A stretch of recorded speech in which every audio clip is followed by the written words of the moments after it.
Today, we're gonna see if I can get a credit limit increase for my Apple Card. So I saw a few other people do this on YouTube after they've had their card for 6 or more months.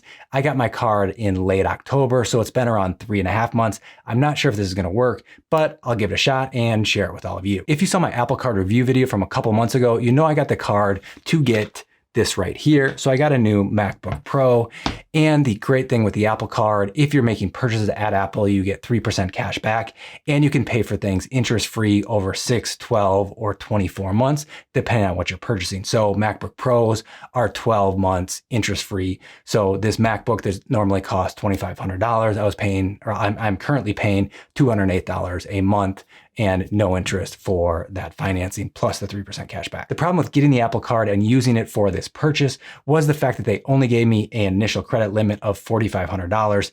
Buying a computer for $2,500 meant that my initial statement, I was using 55 or 56% of my available credit, which isn't that great for my credit score. As a quick refresher, there are 5 factors that make up your credit score. We have a whole video that goes through this in much more detail, but the first most important factor that makes up 35% of your score is your payment history. So are you making on-time payments for all of your debts? So this could be just the minimum payment, but you need to at least pay that on all of your debts if you want to do well in this category.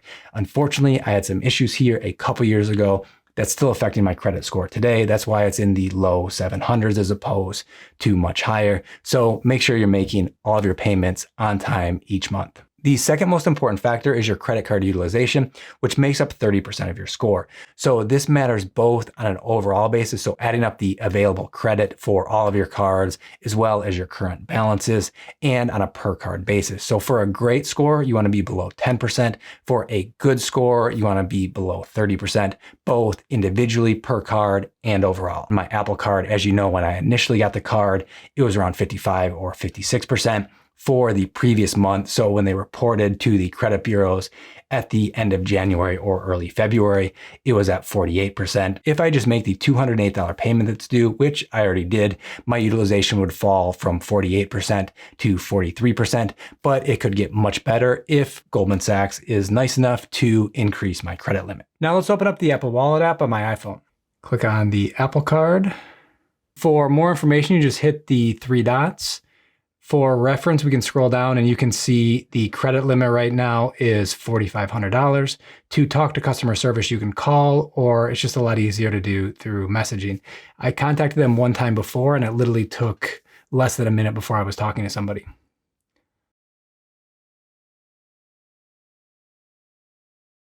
Okay, I can help update your income on your Apple Card account and check if you're eligible for a credit limit increase.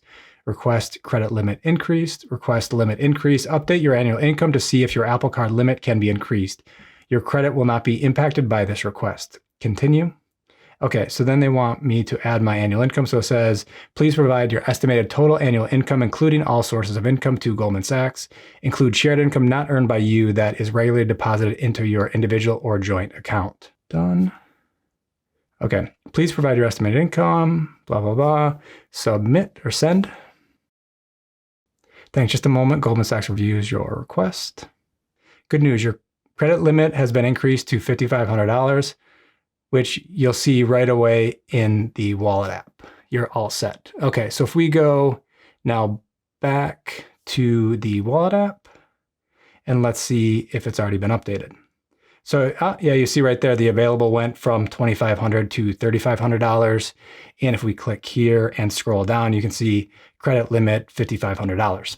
All right. Would you like to automate your finances to set it and forget it? Well, we have a free course to help you do just that. If you're interested in signing up, check out the link in the description below. Okay, so I crunched the numbers. If I had only made the $208 payment and not gotten the credit limit increase, my utilization for February would have been 43%, so lower than the 48% it is currently. But the fact that I got the credit limit increase from $4,500 to $5,500, that now means with the $200 payment plus the $1,000 of additional available credit, my utilization for the month is going to be 35%.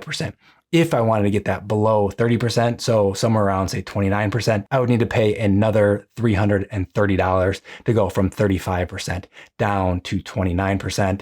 But It's not due right now. There's no interest being charged. So the fact that I was able to increase the credit limit makes it much easier to get my utilization into a reasonable range. If you want to learn more about the Apple Card, definitely check out my full review video. I'll link to that right here.